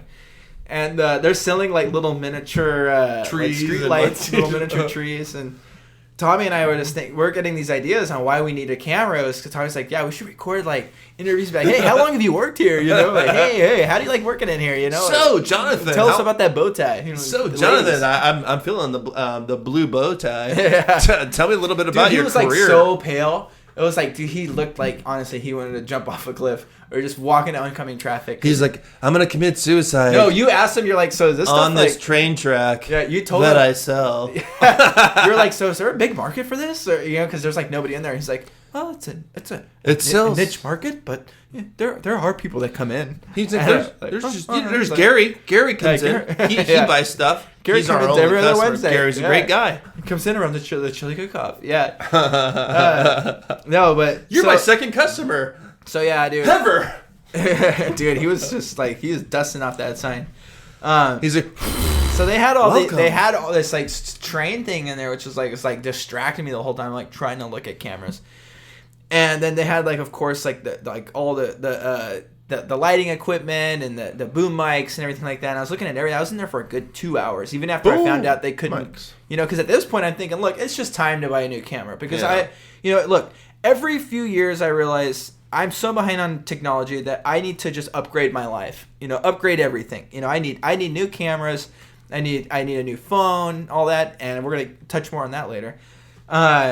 So I was that night looking at cameras and just doing all the research because, look, the last time I was in film, it was mini DV and DSLR cameras, and now it's like these mirrorless cameras and 8K. Yeah, dude, 8K. Not bare minimum. Yeah, you're using 4K. Resolution on stuff. You want to be able to shoot at 60 frames per second in slow-mo, which is like... You want to make it look that's stuff an iPhone can do, dude. Like, my 1080i mini DV camera looks like a complete joke now. And I know, it's time to upgrade, dude. No more rendering times and importing stuff in real time. It's just like, nah, dude, it's time to move on. I'm going to keep the camera just because I have so much stuff. And I am going to have it repaired still by somebody. I have to figure it out. Maybe I'll try fixing it myself. Just because I have so much stuff on mini DV tapes still, but moving forward, it's time to get a new camera. Yeah. And so the crazy thing is that ever since that day, like I did a few Google searches and some online... A few Google searches? A few Google searches, and like I was on Amazon and YouTube and just doing my homework on the cameras. And you were talking a few days ago, about how advertisements were really following you and you felt like somebody was like doing something, or like on Netflix and yeah, that's just formulated. But I was going on websites that weren't linked to YouTube. I thought at all, or on like Amazon at all, because later on I was like checking my email and I was getting YouTube videos and Amazon requests and like random stuff, emails about those advertisements on camera stuff from all these different sources, just linked to the thoughts that I was having, at the time, like on things I was really looking to buy. Like they were... Well, because you're searching for those things. Yeah, those things a lot of it was Google search and it wasn't... Well, they're catching your cache. Yeah. And all your cookies. Mm-hmm. That shows what you're buying, and then they use that data or something. I don't know. Yeah, it's everywhere, dude. You start getting emails, from eBay. They know you're looking for that, so they're gonna target you. Sony is like calling you in person, like, "Hey, what are you doing? What's up? Hey, it's Mr. Sony. What's up, Mr. Sony?" But I found you're looking for a camera. It's a tough on a decision. $200 budget, pesos. Yeah, it's a tough decision on buying the full video camera or going the mirrorless or DSLR route. So just get the wind up click Kodak, dude. Yeah, dude. But it really made me think that I've gotten so much use out of that camera and this computer we're even recording on right now, which I've had since 2009 or 2008 maybe, so a good decade, and I've had that camera for just as long. And I'm thinking, what are some of the best things that I've ever bought, that I got the absolute most out of, and it hasn't been a car, and it hasn't been a phone. It's been my cameras that I have bought, and it's been this computer, not the laptop, but honestly, my Mac desktop, I have used it so much. I've gotten so much out of it. Compared to some of the many other things that I've purchased in my life.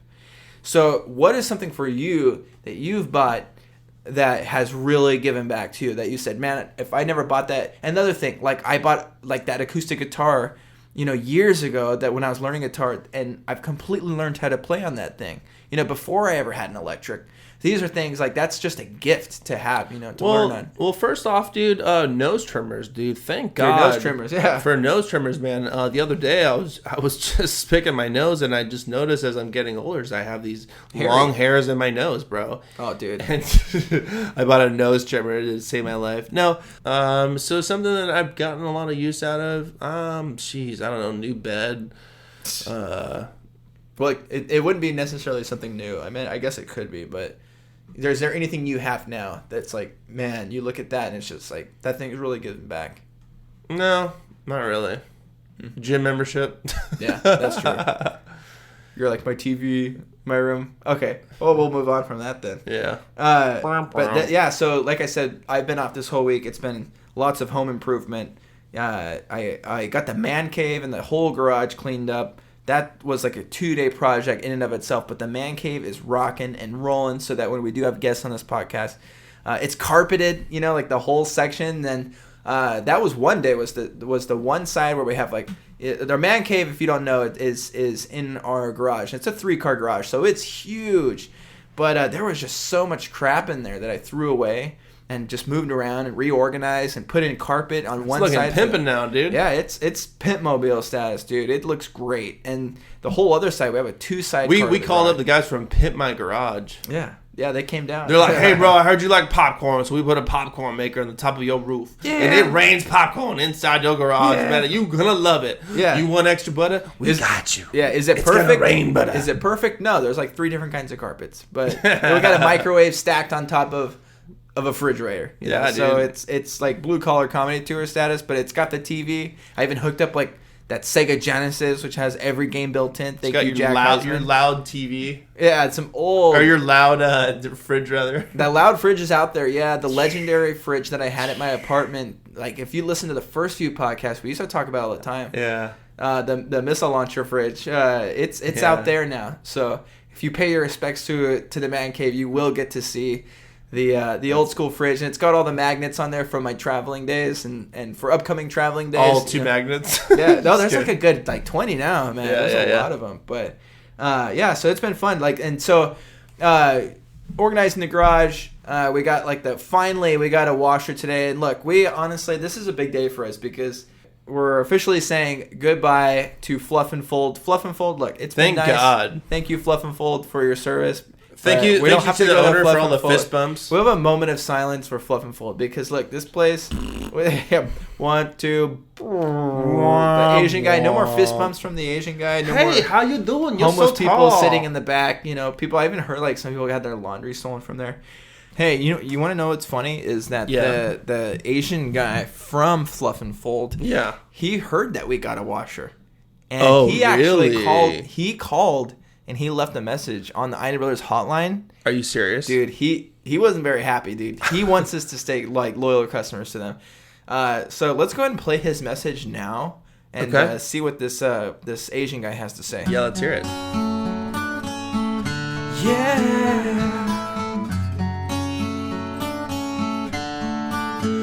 Washers and dryers I cream. A tire, tie bridge, and cheap game. Oxy, cream, grease stains, so cheap. A 2-roll they wash, $3.25 a pop. Now you save laundry. Is my game. Fluff N Fold is really not a rip-off. Fluff N Fold, I give you change for a buck. Fluff N Fold, I give you a big fist bump. I love Fluff N Fold. Dude, I had never even hooked up like a washing machine before. So I was like I went and picked up a washer today. We had somebody donate it to us. Thank you very much. Podcast fans. Yeah, thank you. Yeah. We're just getting everything donated these days. We got this washer, and look, it's like when I did the sink where I like unplugged the sink. I just watched a few YouTube videos. I went to Home Depot. I bought the tubes I needed. I hooked it up, and I already did a load of laundry. That thing's a miracle, dude. It's leaking all over the floor, but it's fine. Yeah, dude. We have towels. It was actually extremely easy. It's just I've never taken the time to learn or to look at what it is. Behind there, it's literally the hot and cold water and the dumpage tube. For all the excess water coming out. But that took an hour to hook up. After picking it up, it was nothing. Going down to Home Depot, whatever. But you know, and that was a hookup through one of Dad's friends, you know, so thanks a lot. And he actually came by. Dad came by Thursday. Oh, yeah? And he's like, hey, I'm going to... He told me he was coming. He's like, hey, I'm going to come by and I'm going to spray the neighbor's weeds. I was like, cool, man. Because I just did, like, all the landscape for our house, the mowing and everything. I was like, but, you know, we don't have a weed eater or anything like that, you know. So I was like, yeah, come by the house and spray the weeds over here. And so he comes by and Thursday, and I'm, like, laying in bed. It's like 11 o'clock. I hear the doorbell go off. I go and I open it, and Dad's got, like, his jetpack on, which is, like, his weed sprayer, you know? And I was like, hey, what's up? And I'm, like, wiping my eyes. Ready to kill some weeds? And it's like, yeah, you know, I just went down to the beach today and down to Seal Beach for myself, had breakfast already, went on a walk. And I was like, oh, nice. And I was like, are you going to go spray Marty's weeds next door? Already did. Goes, yeah, dude, and he honestly pulled this out of his butt, dude. He goes, no. He goes, I already sprayed his weeds while you were in the house playing dominoes. And I was like, what? Dude, I was like, what? I was like, I didn't know where he said that, dude. It's like I was sleeping, dude, and I was like, I'm not even known for playing dominoes. He's like, yeah, when you were in the house playing dominoes, you know, and so then Dwayne, our neighbor, comes over, you know, because he never sees Dad anymore, and he comes over, and we're like, I was like, hey, can you help, you know, bring the washing machine over today? And he's like, yeah, I'll help. I'll bring the thing like that.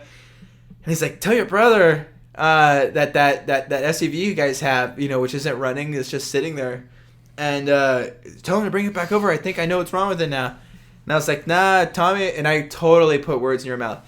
I said, no, Tommy said he doesn't want the Hawaiian room special anymore. And he's like, the what? And I was like, yeah, Tommy said he doesn't want the Hawaiian room special. And he's like, what's that? I was like, the Hawaiian bar is that bar down on Alondra. And I was like, he's like, what's the Hawaiian room special? Dad didn't know what that was either. And I totally, like, made this up. I was like, the Hawaiian room special is when you drive your car from our house, and if it can't get past that bar, that means that the mechanic did a crummy job, you know? Yeah. And I was like, he had the Hawaiian room special on that, you know? And we were just busting up. So I was, like, telling Dad, I was like, yeah, I think I'm going to get a new phone today, because he had his little phone out and everything. And I was like, if you want to go down there, he's like, nah, I want to beat traffic. I'm going to leave. So I was like, okay, and you know, if you don't know, I'm on the iPhone 5S. The home button stopped working. I was using what was called they have this built-in feature called what's it called? Assistive touch. Yeah. So it's like it doesn't have a home button. So the home button is like it's a digital picture of the button, and then you press that, and it does what the home button should do. So if your home button breaks on your older phone, you just activate that. And so I'm using assistive touch on my iPhone 5. What's the matter, Mitchell? You know, it didn't have, so therefore it didn't have a thumbprint reader. You know, and then the back was all cracked. It was running slow. The camera sucked. I was like, it's time. You know, so I'm gonna go down to AT&T and check out the new phones. I go down there, and so some lady's helping me out. And by the way, by the end of this, it was like 2.5 hours of me grilling her on like all the iPhones. I was doing like all the math on the different plans they had. It turns out like I was getting ripped off of like some old plan I had. You know, I was like paying for each gig over 5, and now they have like what's called a flex and an unlimited. I went totally unlimited on the data. And by the time I left, dude, this person had subscribed to our podcast. I'm not kidding, dude. Nice. Like, it was funny because at the beginning of the whole exchange, it was like they were like rolling their eyes at all my questions, and I was doing all the math on a piece of paper. They realized, oh, this person's like making like an educated decision on what they're gonna buy, and I did all the math on what was worth more. You know, like what was the best absolute bundle for what I needed, and it was I got the iPhone 8. You got the iPhone 4. Yeah, the iPhone 8, dude. It's cool. And you know what I learned yesterday while I was there in that AT&T store was that the iPhone 10 or the iPhone X, it doesn't have a home button, and it runs off of assistive touch, which I hated. You know what I mean? Like, it felt like it would have been such a step back. The only thing I liked about that, and honestly, the 8 Plus, which in my opinion is way too big to be a phone. It's like, put an iPad in your pocket. Why don't yeah. The iPhone, they have the portrait mode, and that's honestly the only, you know, the phones are so fast. These new phones are so quick. The iPhone 8 doesn't have the portrait mode. That's the one I bought. The Plus has it. It's too big of a phone. Yeah. And the 10 has it. And forget that, like, because that thing is assistive touch. Yeah, I have the 7, dude, and I looked at the 7 Plus, and I was like, yeah, I'm not gonna try to carry a friggin' iPod on. Yeah, you have to have that if you want the extra iPad. camera for your portrait mode, and you think you're a photographer, and you're gonna start using your phone as your main camera. Like, I'm a photographer now, and I could look. It takes beautiful pictures, and the phone can take 4K. You know, even the iPhone 8 can take 4K video. The default settings don't have it at that because it would eat up the memory so quick. And like the old phone I had was it's like I think 16 gigs. This one's 64. But dude, it is night and day, dude. Yeah. Just switching over to phones. You go back and honestly, like this was yesterday, and I already went back and I picked up my old phone because I was like, I'm just gonna charge it before I turn it off for good. And that thing was just like touching a fossil. It's like once you look back or you go back to your old phone, the thing is just junk now. You're like a piece of shit. Yeah, it was like cutting my finger too because all the glass in the back was like all cracked and everything like that. So, dude, honestly, it felt. It feels like it feels like a new car. Yeah, like I said, this is a time to start upgrading and updating all my crap, dude. I just had old everything. Even I would like to have a new truck too, but it's one thing at a time. I think the next step is getting the new camera and stuff like that, but. So it's nice to have dude, that. Do you know, I was just thinking the other day, we've been in this weight loss challenge, and Asians are just hilarious at the gym. Here we go. And I feel like Asians have no depth perception. Dude, you seriously have a bone to pick with Asian gym members, dude. Honestly, you bring that shit up It's constantly. just all Asians in my gym, bro. Yeah, which one are you going to, by the way? Because the one in the 24-hour in Cerritos. Okay. It's Asian Central. There's like Filipinos, Chinese. Yeah, I was like, where are you going to Chinatown Japanese, to work dirty out or knees. what? Look at these. Yeah. And so like the other morning rather, I was in the sauna. No, excuse me, the steam room again. And I was finishing up my workout, and this old Asian guy comes up, and I'm sitting in the far corner, and he comes and stands right next to me, dude. Sits right next to me. And he's standing up, and he's just wiping his legs like really fast, and the sweat is dripping on me.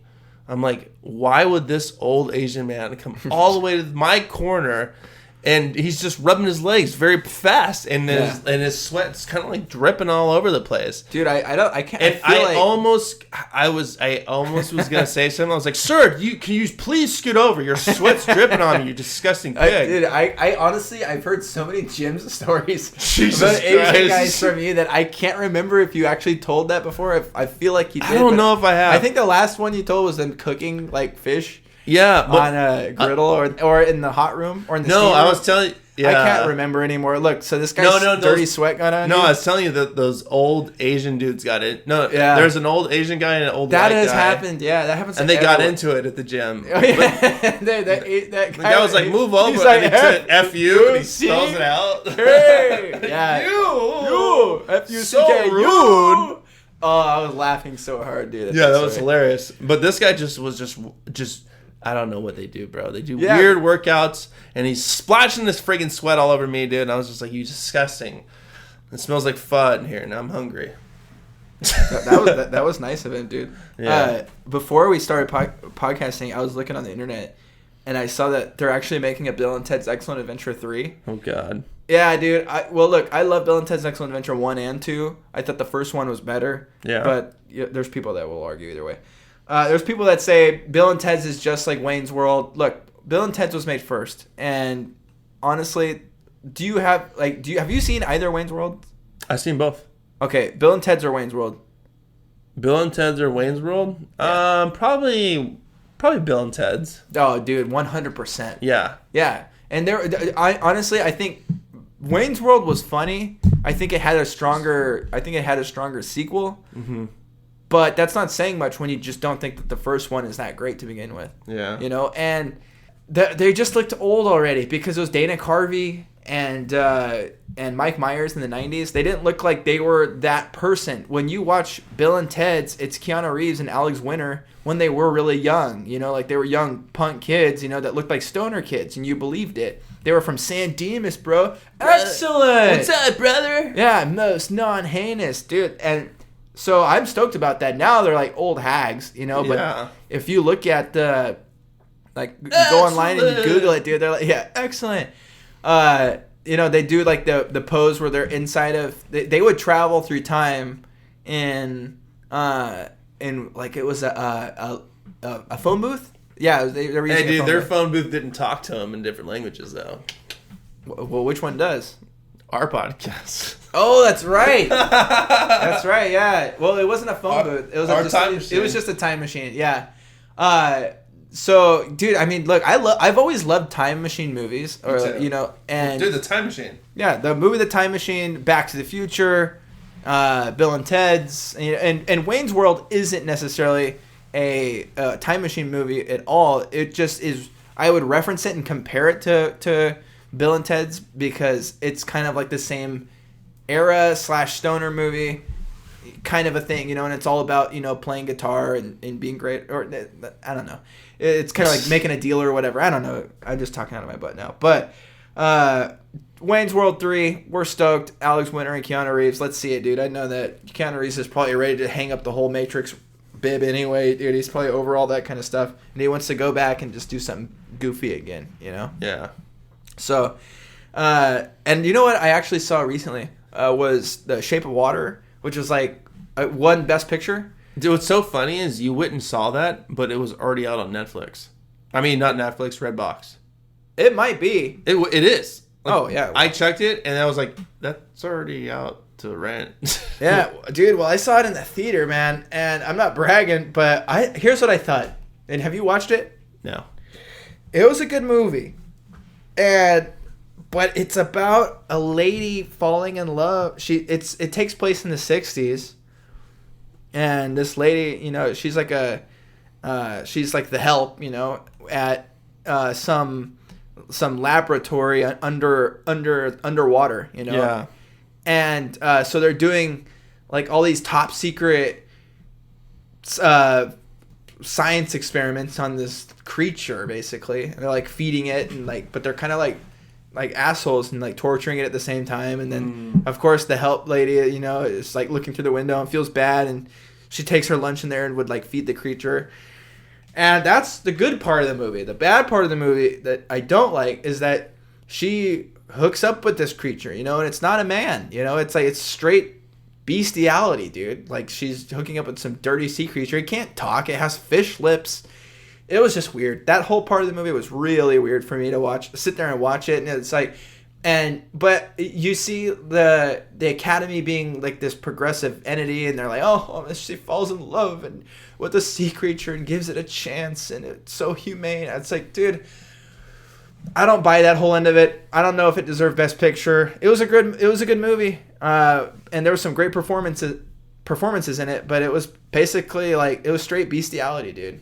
So. Dude, I watched a movie tonight that reminds me of that, and I've never seen that movie, but the way you're describing it, it's called a Titan. Like, remember the Titans, but the Titan. Wait, where did you watch it? You Netflix.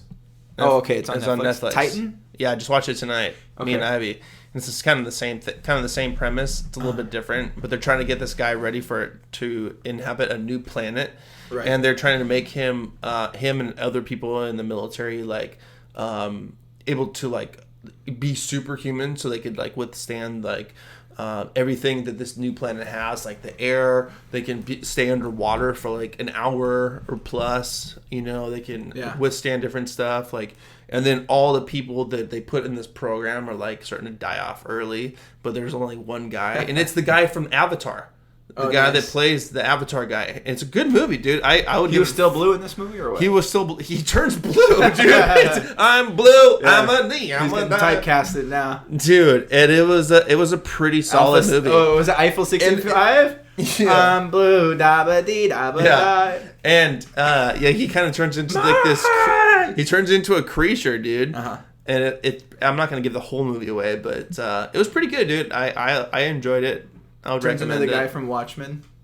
Yeah. It was pretty cool. Stupid movie, dude. I know. I remember you. I'm gonna, now that you said that, I'm gonna go watch it right after. And a lot of the times after, you always recommend a movie that I like during our podcast, and then when I listen back to the podcast after I watch the movie, I notice that your explanations of the films are really good and really accurate. Like the last one I think that you recommended that I went and watched was the ones where they're basically avenging their friend that died, Yeah. And they go on that camp out and they find like that crazy cabin out there and they're like, what's inside? And then it's like all witchcraft and they're scared and then something's haunting them. You did a great synopsis of that, dude, like off the top of your head. Yeah. You know, and then when I hear myself listen back on podcasts, I feel like I'm just all over the place. It's like, the room was, and then this guy direct. I'm like, dang, dude, maybe then I went to McDonald's. Maybe I should have thought that through a little more. Yeah, and then I got the Big Mac app. Yeah, yeah, dude. I'll give it that to you, man. Like you do the synopsis of films very well. I feel like because when I'm talking about a movie or something, I'm thinking of way too many things at once, and I can't. It's hard for me to just go right through it, perfectly. And well, I noticed. I start thinking of like, oh, and that director worked on this, and oh yeah, but that actor. Oh, and by the way, yeah, and it's just like, dude, just get through this, get through it, Yeah, get to the point. Yeah, dude, we're always critiquing ourselves though, listening back to the podcast, like, hey, you talked over me too much, and I remember a lot of people telling me that at first, you guys are talking over each other way too much, and but yeah, go watch. So anyways. Yeah. Wait, so what's the movie that you were talking about called? The Titan. The Titan, okay. Go watch The Titan, people. Wait for Bill and Ted's. Call the Eynon Brothers hotline. Are you ready to wrap yet or what? I'm ready to wrap, dog. All right, guys, we're going to wrap it up. We got Christmas presents to wrap. Yes. It is almost midnight here. We're wrapping this thing up. It was very fun hanging with you guys today. Like I said, we're going to podcast again on Monday. Which will be released shortly after this one. We got the whole Man Day tomorrow. We have Easter around the corner, birthdays, crazy stuff. So stay tuned. It's been fun. We love you guys. Thank you for tuning in. Love you. Give us please go like us on all of our social media. Us. Yeah. Share it Follow with your us. friends. Yeah. Share tell all with your friends. Tell your grandmas. And we appreciate all the love and support. We see all you guys downloading it, and we love and appreciate We're watching that. you. We're watching you from. You're just a statistic, but we love you. No. Hey, you. I take. Yeah, you. Are you listening? Are you listening? I appreciate you.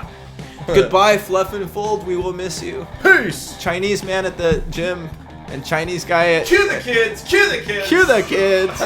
Bring them on back. All right. Yeah. Goodbye. Wait a minute. Bring the kids back. Hey! Bring them back. This is a mixed up ending. We're getting crazy. Mitch likes to rap. Get your popcorn. Get your... Oh, my God. Before we go, we were supposed to play that song.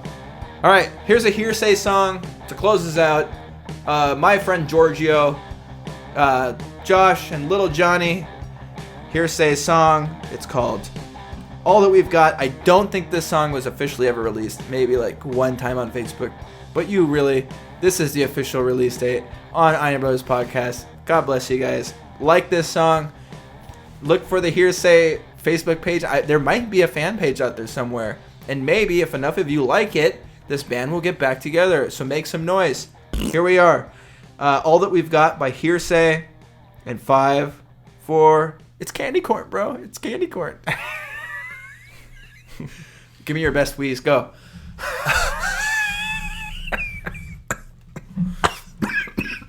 Okay. That's terrible. Play the song. Cue the kids.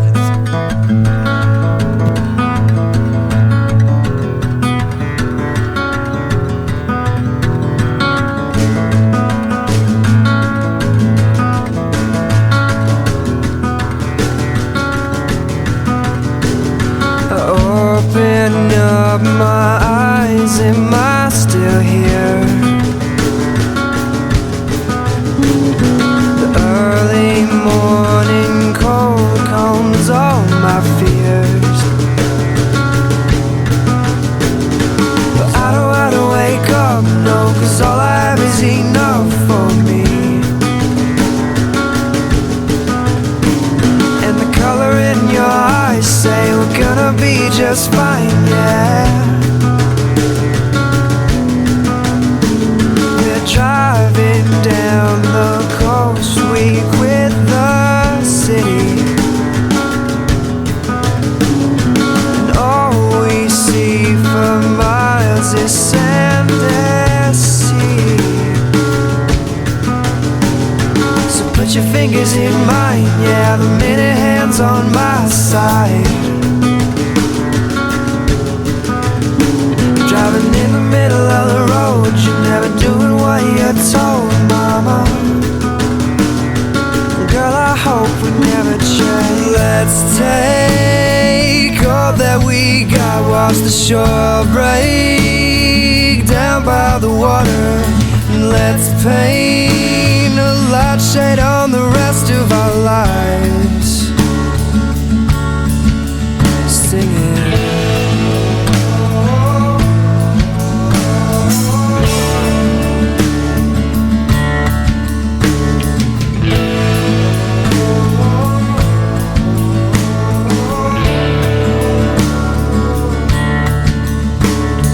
Cast your eyes back. Will you forget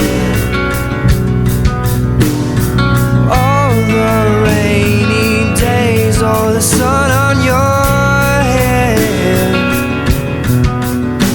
When you're shivering in the cold, the morning coming on too slow here. Forgetting everything that we're told, we're never ever gonna grow old, mama.